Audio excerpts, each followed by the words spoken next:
हिसार के बड़े चेहरे जिंदल हाउस में पहुंचे हैं। पूरी बात जान लेते हैं, क्यों पहुंचे हैं, क्या वजह रही, और पूरी बात इन्हीं से जानेंगे। पहले तो इन्हीं को दिखा दो भाई साहब। ये देखिए हिसार के जो बड़े चेहरे हैं वो इस यहाँ जिंदल हाउस में पहुंच गए हैं। हाँ जी भाई साहब। हाँ जी, और सभी के सभी लोग, आज अगर हिसार की जनता की बात करूँ तो मेरे को तो लगता है कि शायद ही कोई ऐसा शख्स होगा जो आज जिंदल हाउस में किसी ना किसी तरह से अपनी अटेंडेंस नहीं लगा रहा होगा। हर व्यक्ति इतना ज़्यादा खुश है जैसे ही माताजी ने यह ऐलान किया कि वो निर्दलीय चुनाव लड़ रहे हैं।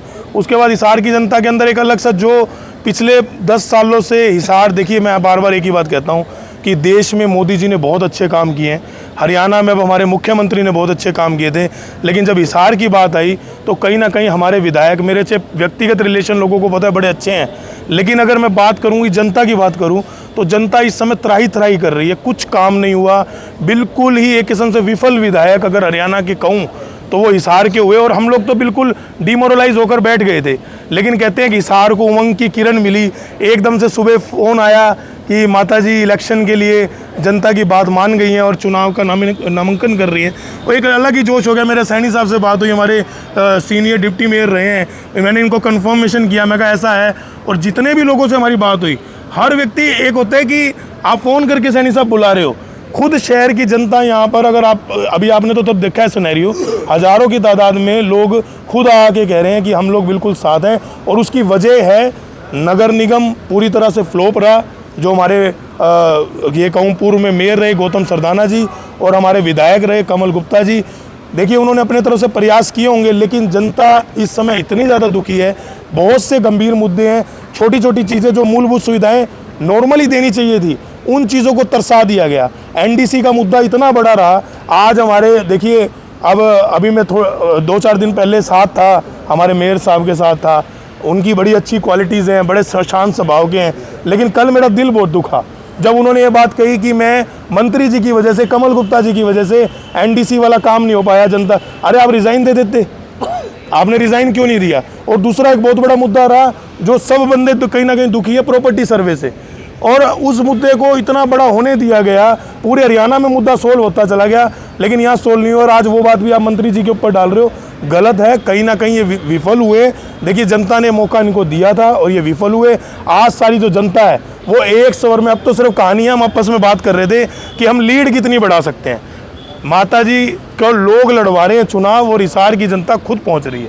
ऐसा भाव हर एक के अंदर है। आप किससे भी बात करेंगे। सैनी साहब, आप सावित्री जिंदल को किसी पार्टी ने टिकट नहीं दिया, कोई बात नहीं, लेकिन सावित्री जिंदल अपनी मर्जी से ना लड़कर शहर की जनता की डिमांड के ऊपर ये चुनाव लड़ रही है। और सबसे बड़ी जो टिकट है ना, वो पब्लिक होती है। पब्लिक सावित्री जिंदल जी के साथ है तो जीत निश्चित है। जीत निश्चित है। जीत के मार्जिन को कितना अप करना है वो देखना है हमें।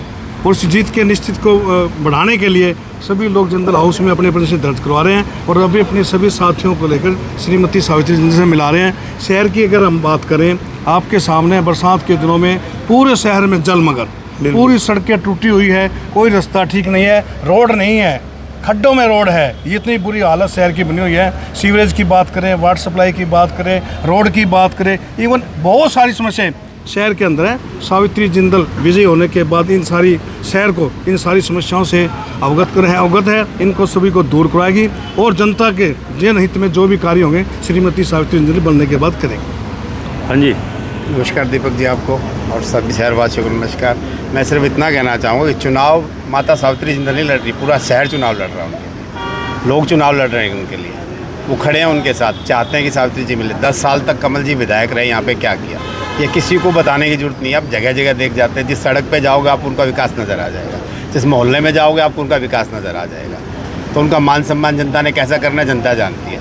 माता जी शहर में जिंदल में जो सेवाएं दी हैं आप जानते हैं सारे के सारे। तो ये चुनाव माता जी का नहीं है, आम लोगों का चुनाव है। सब लोग चुनाव लड़ रहे हैं, शहर की जनता चुनाव लड़ रही है उनके बिहाफ पे, हम लोग चुनाव लड़ रहे हैं। तो सभी को नमस्कार। दीपक जी आपकी तरफ से भी हमारा क्या है कि देखो 10 साल हो गए हिसार की जनता को, और मैं खुद बीजेपी से हूँ, अब भी बीजेपी में, ऐसी बात नहीं है। मेरा विरोध सिर्फ हिसार के लिए है। ऐसा है, देखो अब गौतम सरदाना जी मेयर थे, कमल गुप्ता जी यहाँ के कैबिनेट मंत्री थे, मैं खुद उनसे मेरे सीधे लिंक है, ऐसी बात नहीं है, जानते हैं। और कितनी बार मैंने उनसे रिक्वेस्ट भी डाली है।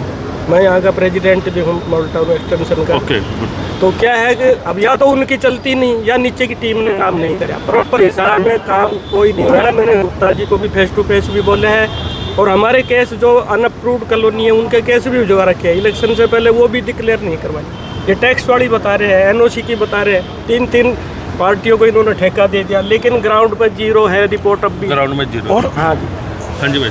जी बिल्कुल, माता जी जो है सेवा भाव से पॉलिटिक्स में हैं और इनका ये जनता की आवाज़ पर इलेक्शन लड़ रही हैं। जनता की एक आवाज़ थी कि माता जी यहाँ पे हिसार की राजनीति में आए, दोबारा से बीच में गैप आ गया था, तो जनता की आवाज़ थी। और हिसार की जनता भली भांति ये समझ चुकी है और पहले से भी जानती है कि भाई हिसार का कोई भला कर सकता है तो जिंदल परिवार कर सकता है।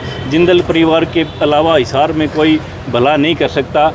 बहुत सारे रोज़गार दे रखे हैं, 10,000 एम्प्लॉई हैं जिंदल ऑर्गेनाइजेशन के अंदर। पैसे की कोई भूख नहीं है, सिर्फ सेवा भाव से जिंदल परिवार जो है राजनीति में है और हिसार का कोई भला कर सकता है तो जिंदल परिवार ही कर सकता है। अगर हिसार शहर का कोई भला कर सकती है तो माता सावित्री जिंदल ही कर सकती है। और जनता जनार्दन का रुझान देखते हुए तो ऐसा लग रहा है कि एक तरफा जीत माता सावित्री जिंदल जीते निश्चित।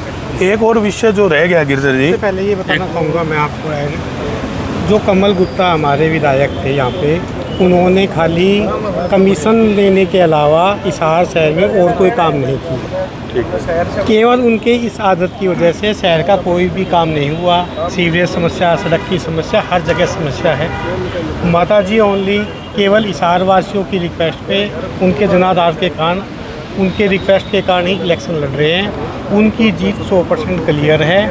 हर इंसान जो हिसार में रह रहा है, पुराना बासिंदा है, सभी जानता है भी जिंदल हाउस की क्या वैल्यू है, क्या वर्थ है और लोगों की सेवा के लिए ओनली। कभी ऐसा तो नहीं है कभी गुप्ता जी आपके घर पे आ जाए चाय पीने के लिए और आप कहो जी भाई साहब तुम गुप्ता जी के पास जा रहे हैं, ऐसा तो नहीं होगा? आप घर की बात कर रहे हो, वो मोहल्ले में आने लायक नहीं है, वो मोहल्ले में आने लायक नहीं है। देख लीजिए आप ऑन कैमरा बोल रहा हूँ मैं, ये वो मोहल्ले में आने लायक नहीं है। उन्होंने ऐसे ऐसे काम, हर सड़क, हर गली, हर सीवर ब्लॉक है, वो खुद नीचे पाँव नहीं रख सकता। अच्छा। हर गली में पानी है, वो आप आने की बात छोड़िए, वो शकल नहीं दिखाई देगी उनकी कभी भी कहीं पे भी पूरे हिसार। देखिए मेरे बड़े पर्सनल व्यक्तिगत संबंध रहे हैं, अगर वो घर आए उनका वेलकम है।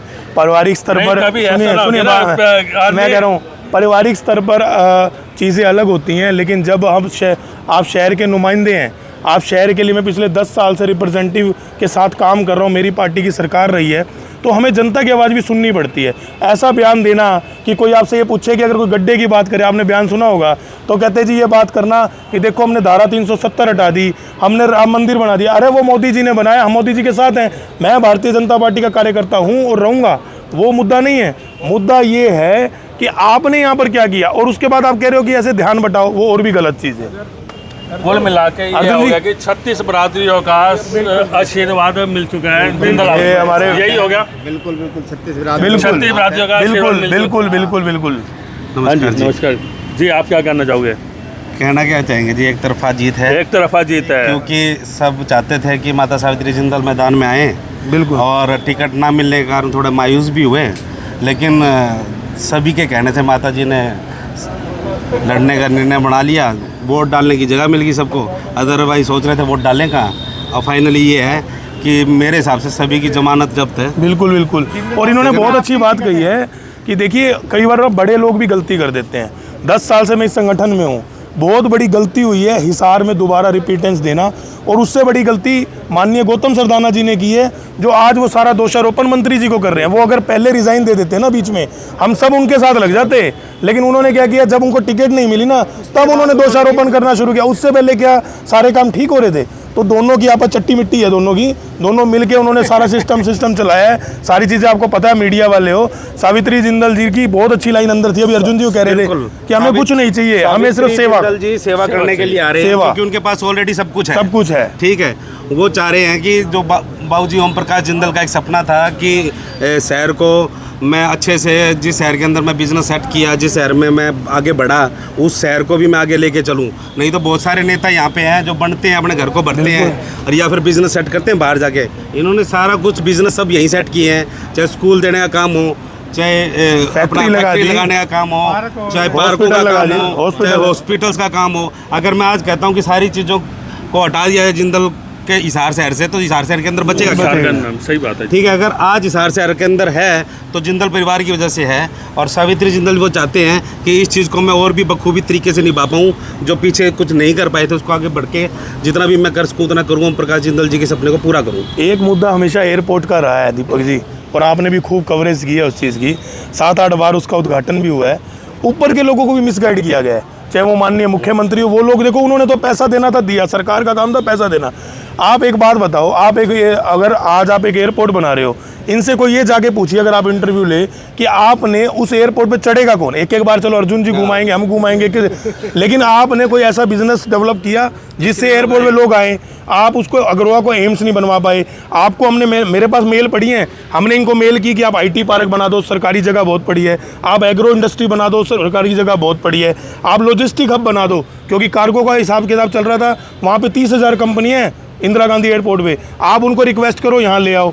हमने कहा ड्रग पार्क ले आओ, अरे कुछ तो लाओ जिससे लोग एयरपोर्ट को यूज़ करें। आपने एक डमडमा खड़ा कर दिया, सरकार के पैसे और ख़राब करा दिए, और उसकी वजह से क्या हो रहा है? थू पूरी सरकार में हो रही है, जबकि मुख्यमंत्री चाहे वो मनोहर लाल खट्टर रहे, चाहे नायब सैनी रहे, दिल खोल के पैसा दिया मेट्रोपॉलिटन सिटी बनाने के लिए, उनका सपना था और उन्होंने उस चीज़ के लिए सरकार ने काम किया। लेकिन कहीं ना कहीं विधायक जो है ना, वो सबसे विफल विधायक रहे हैं, और इन्होंने बहुत लाख टके की बात कही है कि जनता इतनी दुखी थी कि वोट कहाँ डाले, नोटा पे डाले, कहाँ डाले, उनको एक जगह मिल गई।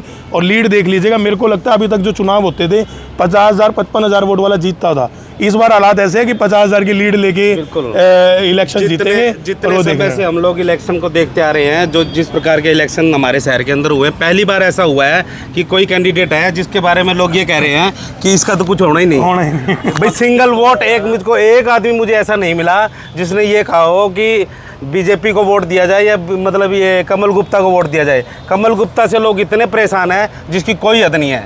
सावित्री जिंदल जी एक तरफ से जीत रही थी, उनको पता था सबको कि सावित्री जिंदल जी को टिकट मिलेगी, नहीं मिली, कांग्रेस से भी नहीं मिली, लेकिन सावित्री जिंदल जी ने सेवा करनी थी। सभी लोगों ने कहा, जिद की, वो मना कर रहे थे, आखिरी टाइम तक मना कर रहे थे, लेकिन सबकी जिद मानी, क्योंकि माता जी सेवा करना चाहती थी, और उन्होंने हाँ भरी और नामांकन भरा, और निर्दलीय लड़ रहे हैं, और उनको हम एक तरफा जिताएंगे सभी मिलकर। चाहे मैं एक्चुअली मैं यूथ कांग्रेस का पूर्व अध्यक्ष रहा हूँ 6 साल, और माता जी के साथ हैं, क्योंकि माता जी हमारा परिवार है।